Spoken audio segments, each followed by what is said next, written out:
My name is Christy Alosio, and I am a counselor at Healing Hearts of Indy. We are located in Indianapolis, Indiana at 465 in Keystone Avenue, and we offer individual, couple, family, and group counseling. Today, I want to talk about why change is so difficult for people. I think a lot of people are under the impression that if I want something bad enough, if I am motivated, if I try hard, then change will be easy. I'll be able to do it. But change is not easy. If change were easy, then nobody would smoke and everybody would eat really healthy, and everybody would be in happy relationships, and everybody would be in a good financial position. But change is not that easy. It can be really difficult. So I want to talk a little bit about why that is. It's really hard when couples first come into my office to hear this, but it's something that I always tell people, is that things, especially in relationship counseling, tend to get a little worse before it gets better. And the reason that it gets worse before it gets better is because the couple has to go through the change period.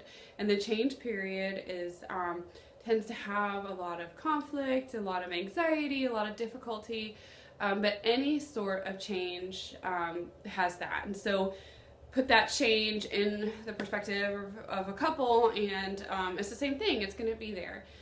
So why is that? Well, I always kind of compare it to smoking, because that seems to be an easy one for people to understand, because there's a physical component to it. So when somebody wants to quit smoking, I would think most people who smoke probably at some point have said, I want to quit. It's a really positive change. It's the best thing they could do for their health, financially, they'll feel better, all of these things, but yet people fight really hard to be able to do it.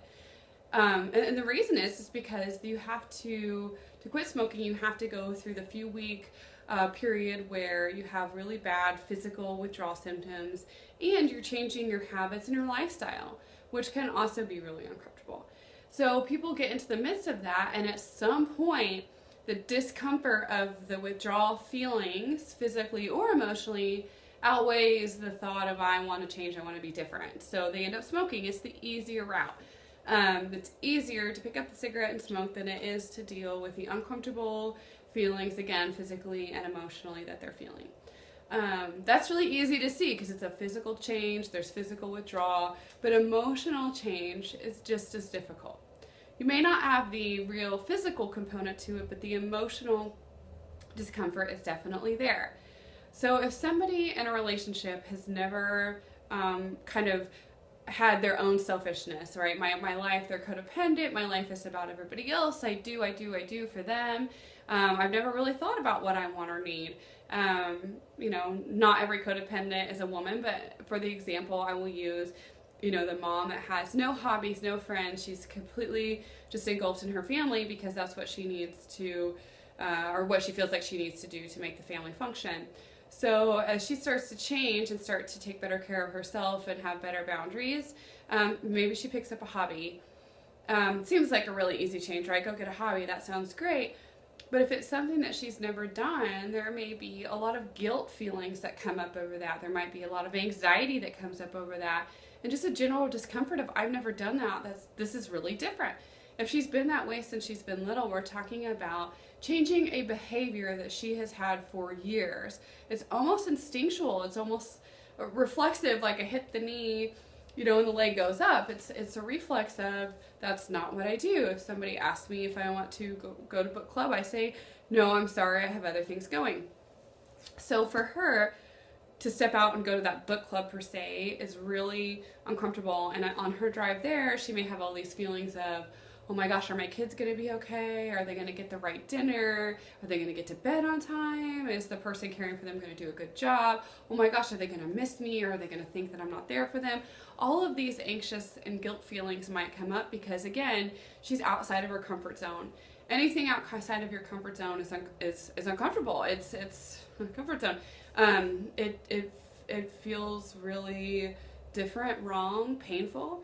And so a lot of times it's easy for that mom after the first session or first book club to say, oh, thanks, this is great, but you know what, this just isn't for me. Because at the end of the day, she's like, wow, I could stay home with my kids and not deal with all the uncomfortable feelings that I had driving to book club, or I could go to book club and deal with all of that. And so a lot of times, unfortunately, the staying home and doing what she's always done wins out. Because it's really hard. Like the second time she goes to book club, if she does, those feelings are still going to be there. They may not be as strong. She may be able to work through them a little bit better, but they're still going to be there. And so on until, I mean, eventually, if she kept up that change and really started to do book club on a regular basis, hopefully there would be a point where those feelings go away and she's driving there saying, this is awesome, I'm caring for myself, I'm a better mom because I get some space and I get to take care of myself. Because ultimately her having a hobby is the best change for her. Everybody needs to have some things that they do for themselves, being a mom or not. So that is why emotional change is really hard. So on the flip end, as hard as it is for that mom going to book club, it's equally, if not more difficult for the husband. Because again, if since the moment they met, the wife was always like, this is what I do, I give up things for me, you know, and even she may not like say this, but her actions have always said, it's always about everybody else, it's not about me, it's fine, do what you want, I'll schedule around it. So now all of a sudden, he's got a night where he's taking care of the kids, where maybe he hasn't done that before, or a night where he needs to give up, if he's had a lot of hobbies, one of his hobbies, to be able for her to do the book club. And so the change is really uncomfortable for him, and sometimes it can almost be worse for him because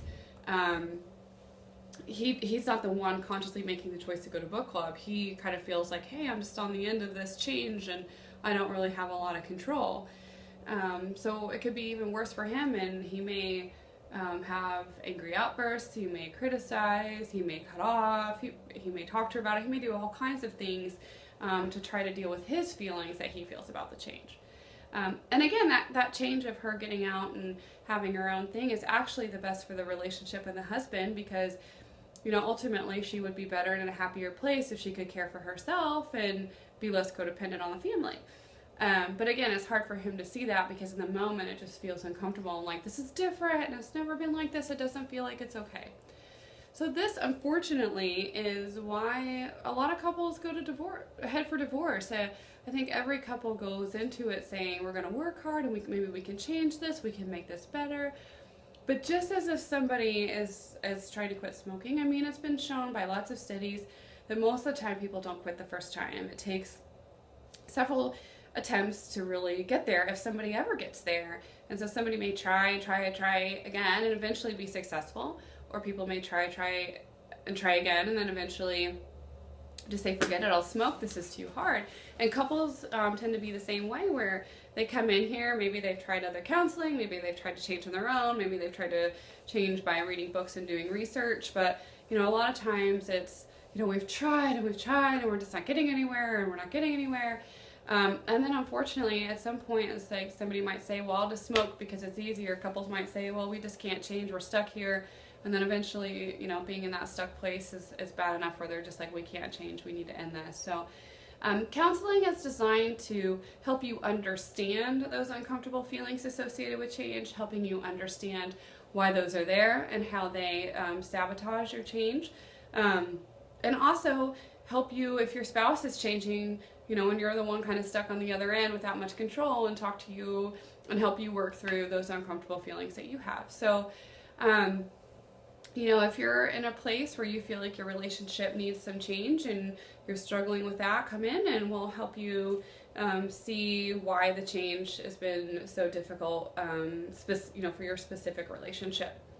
If you have any questions or thoughts about this video, or want to give me some topics to write on or talk about in the future, my email address is christy@healingheartsofindy.com. That's CHRISTY@healingheartsofindy.com. Thank you.